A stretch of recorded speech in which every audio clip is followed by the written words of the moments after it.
Bonjour, bienvenue sur la chaîne Géopolitique, je suis absolument ravi de vous retrouver. Je tiens tout d'abord à m'excuser auprès des abonnés de cette chaîne pour l'absence de vidéos au cours des dernières semaines.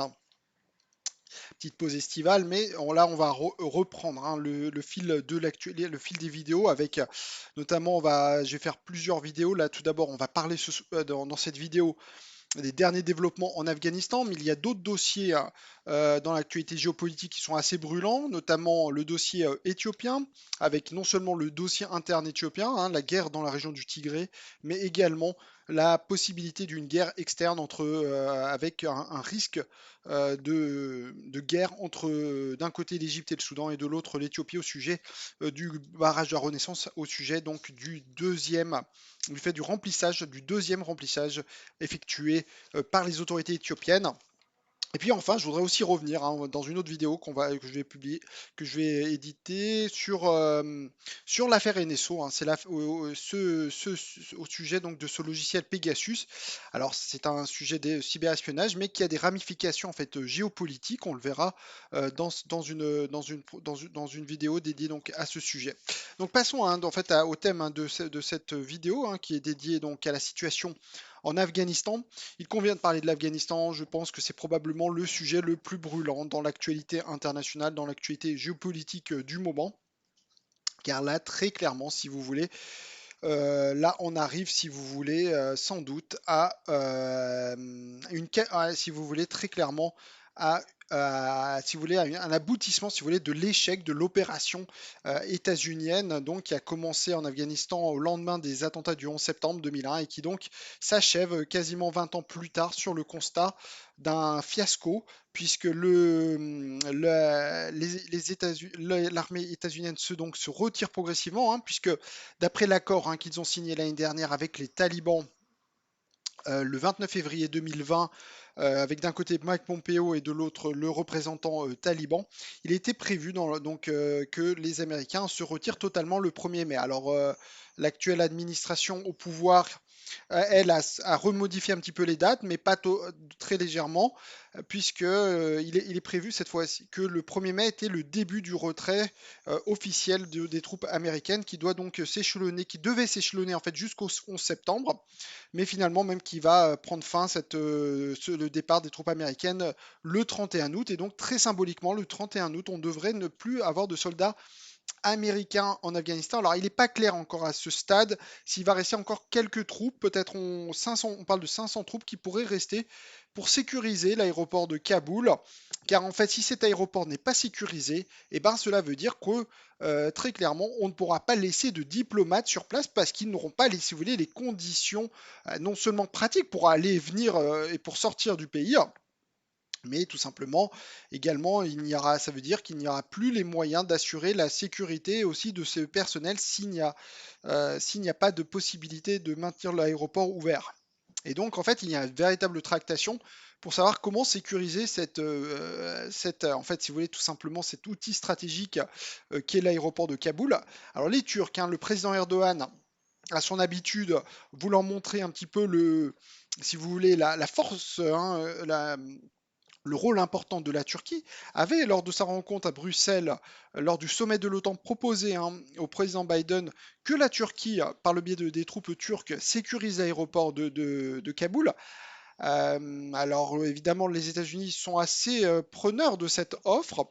Toutefois, beaucoup de gens sont quand même sceptiques, y compris les Turcs aussi ont des doutes si vraiment ils peuvent arriver à réaliser cette mission sans que les soldats turcs soient attaqués. Car les talibans ont dit très clairement que les Turcs seraient considérés, l'armée turque serait considérée comme une force d'occupation et donc que ceci allait à l'encontre de l'intérêt national afghan. Ce sont les termes de la direction talibane. Et donc, tout simplement, elle considère que cette décision est, comme elle le dit, répréhensible, et que donc elle n'est pas en phase. Alors, le président turc essaye un petit peu d'amadouer, un petit peu tout simplement de montrer que la Turquie est différente des États-Unis et qu'elle comprend qu'elle veut être aussi en bon terme avec les talibans, mais peut-être ceci ne passe pas également du côté des talibans. Donc, il faudra vraiment régler cette question de la sécurisation de l'aéroport de Kaboul. Alors peut-être il faudra voir si cette sécurisation se fera par le biais des soldatures ou par le biais de soldats américains. Mais ce qu'il faut dire aussi, c'est qu'il n'y a pas que le problème de l'aéroport de Kaboul actuellement en Afghanistan comme problème. En réalité, on assiste à une véritable déconvenue, pour ne pas dire même, utilisons le terme exact, débandade hein, de l'armée afghane.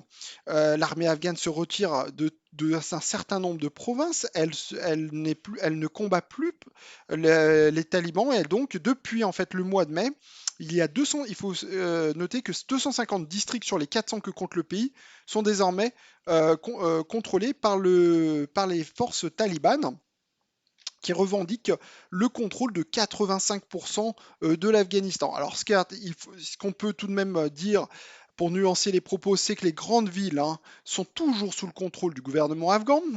Toutes les capitales provinciales sont toujours sous le contrôle du gouvernement afghan, mais tout de même, certaines d'entre elles sont déjà assiégées. Par exemple, la ville de Kunduz, hein, capitale provinciale de la province de Kunduz, dans le nord du pays, non loin de la frontière avec le Tadjikistan, est par exemple totalement encerclée par les forces talibanes. Donc les talibans un petit peu usent de la même méthode que dans les années 90, hein, lorsqu'il y avait la guerre civile en Afghanistan et qu'ils ont pris le pouvoir en 1996.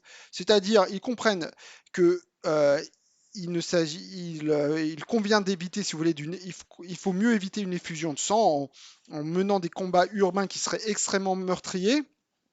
Et donc, il faut mieux laisser, si vous voulez, il faut mieux arriver à une capitulation, si vous voulez, qu'à mener des combats dans les villes. Et donc, c'est leur stratégie d'encercler les villes et d'attendre une capitulation. Par contre, les talibans sont beaucoup plus intéressés, à ce stade en tout cas, à prendre le contrôle des points frontaliers du pays. Alors, il faut savoir qu'au cours des dernières semaines, à ma connaissance, tous les points frontaliers que connaît autour de l'Afghanistan sont désormais contrôlés par les talibans. C'est-à-dire le point frontalier avec la République islamique d'Iran est désormais contrôlé par les talibans, du Tadjikistan, du Pakistan et du Turkménistan sont contrôlés par les talibans. C'est-à-dire en gros tous les pays environnants qui ont des frontières avec l'Afghanistan sont désormais contre tous ces points de passage avec ces pays sont contrôlés par les talibans.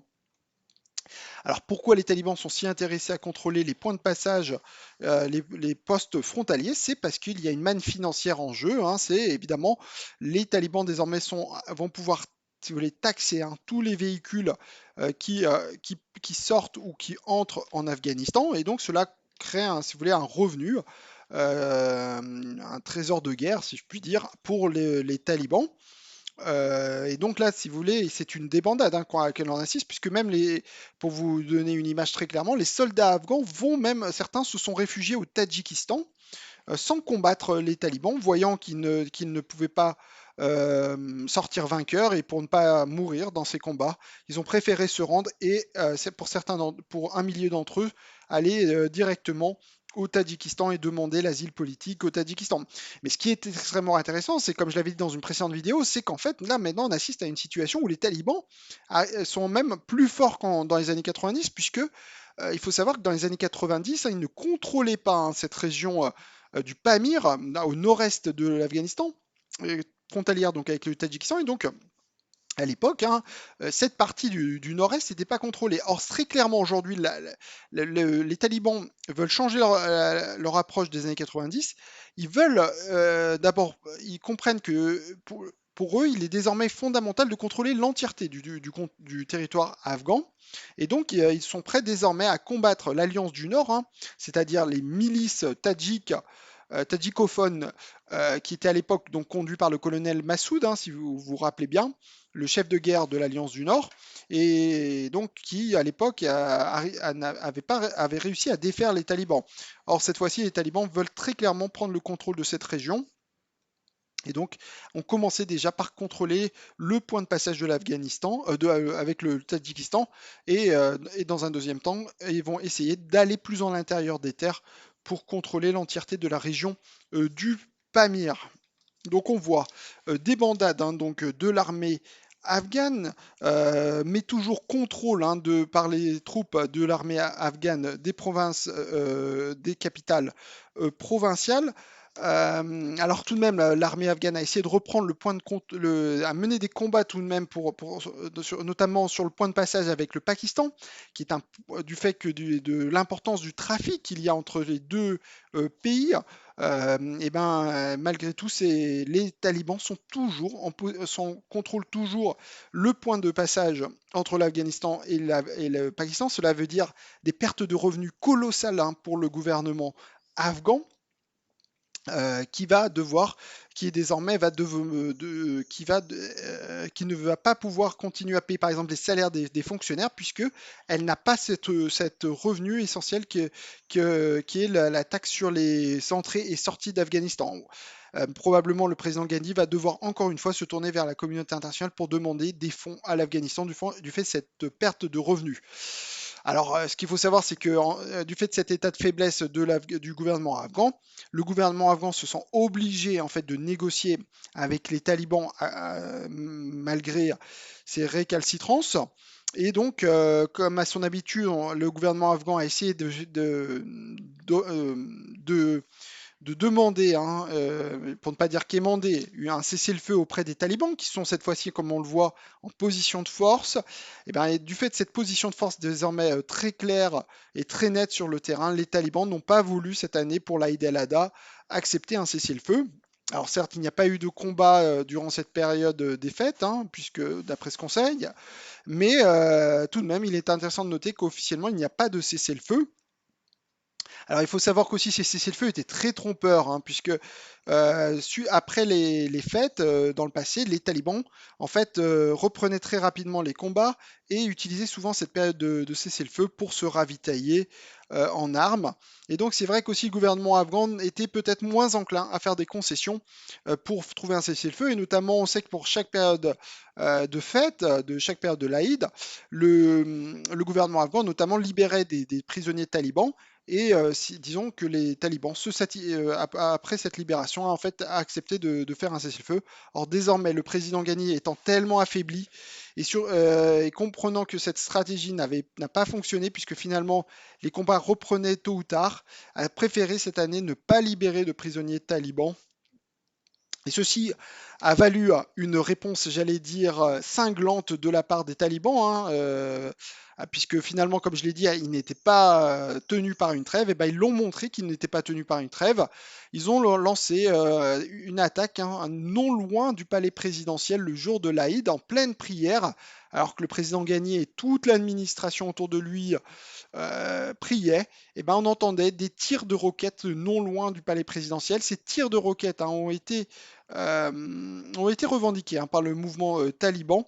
Alors certes, probablement il visait à ne pas faire de victimes, mais sans doute il avait une forte connotation symbolique envers le président gagnant, montrant qu'il ne contrôle pas plus, qu'il n'a plus d'emprise sur la situation sécuritaire du pays, en plein Kaboul, non loin de son palais présidentiel. C'est dire si aujourd'hui la situation est plus que chaotique, elle est quasiment elle est hors de contrôle hein, de l'administration afghane sur le territoire afghan, y compris dans le centre de Kaboul, y compris aux abords du palais présidentiel. Et donc, il faut le dire très clairement, tout peut arriver du jour au lendemain en Afghanistan, c'est-à-dire on peut assister hein, dans les jours qui viennent à une prise du contrôle du pouvoir par les talibans à Kaboul. Alors certes, les talibans sont beaucoup plus pragmatiques hein, qu'on le croit, même s'ils convoitent le pouvoir à Kaboul, il ne fait aucun doute.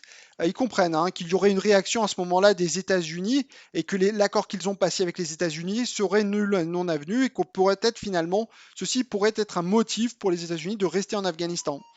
Alors c'est bien pour ça que pour l'instant les talibans se concentrent, si vous voulez, sur les points de passage, le contrôle des frontières, le contrôle du territoire intérieur, les campagnes, et dans un deuxième temps, sans doute après le 31 août, après le retrait total des troupes américaines, à ce moment-là, tout pourrait se passer.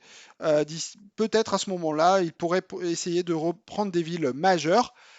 Mais tout de même, il faut peut-être les talibans seront quand même un peu plus diplomatiques que dans les années 90, car cette fois-ci, évidemment, les États-Unis pourraient réagir. Évidemment, les talibans n'étaient pas en dehors de sainteté dans les années 90, ils le sont encore moins maintenant. Et donc, il faudra voir, évidemment, ils comprennent qu'aujourd'hui, peut-être il faut être un peu plus diplomatique que dans les années 90. Et donc, et c'est bien pour ça qu'il y a des négociations actuellement, en réalité, depuis le mois de septembre à Doha. Et notamment, les talibans disent qu'ils sont prêts à former un gouvernement d'union nationale avec l'administration actuelle. Ils ne demandent pas la démission du président Ghani. Mais évidemment, du côté du gouvernement afghan, il est encore difficile, même si l'armée afghane est décimée, il est très difficile de concéder un gouvernement avec les talibans. Mais peut-être n'auront-ils pas le choix, le président Ghani, que d'accepter les talibans au sein du pouvoir dans les prochaines semaines.